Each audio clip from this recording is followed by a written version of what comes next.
இப்பவும் சொல்றேன், உன் மேல எனக்கு தனிப்பட்ட முறையில எந்த கோவமும் கிடையாது. ஆனா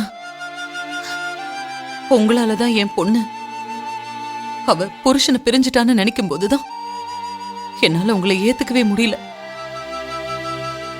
எப்போ பிறந்த வீட்டுல இருந்து தான் புருஷன் வந்து தன்னை கூட்டிட்டு போவான்னு காத்துக்கிட்டு இருக்கா என் பொண்ணு. அத பார்த்து ஒரு தாயா என் மனசு படுற வேதனை என்னன்னு எனக்கு தான் தெரியும். அதுக்காக உன் மேல பாசம் இல்லாமல்லாம் இல்ல. முன்னாடி சொன்னதுதான் இப்பவும் சொல்றேன். எப்ப என் பொண்ணு உங்க வீட்டுக்கு போய் மருமகளா வாழ்றாளோ அப்பதான் நானும் உன்னை என் மருமகளா ஏத்துக்குவேன், உன்கிட்ட பேசுவேன்.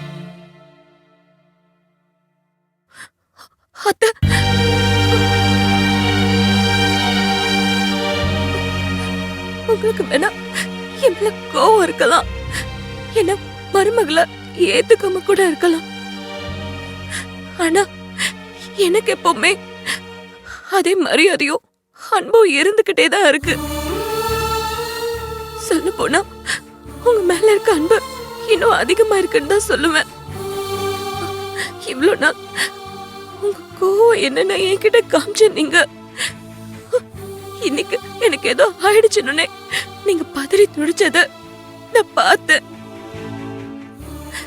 வெளியில காட்டுற உங்க கோபத்தை விட உள்ளுக்குள்ள மறைச்சு வச்சிருக்க உங்களோட அன்பு எப்பேற்பட்டதுன்னு நான் இன்னைக்கு தெரிஞ்சுக்கிட்டேன்.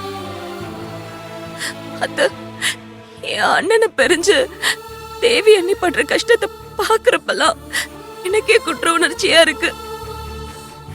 உங்களை விட தேவி அண்ணி எப்போ என் வீட்டுக்கு போய் என் அண்ணன் கூட சந்தோஷமா வாழுவாங்கன்னு ஒவ்வொரு நாளும் நான் எதிர்பார்த்துட்டு இருக்கேன்.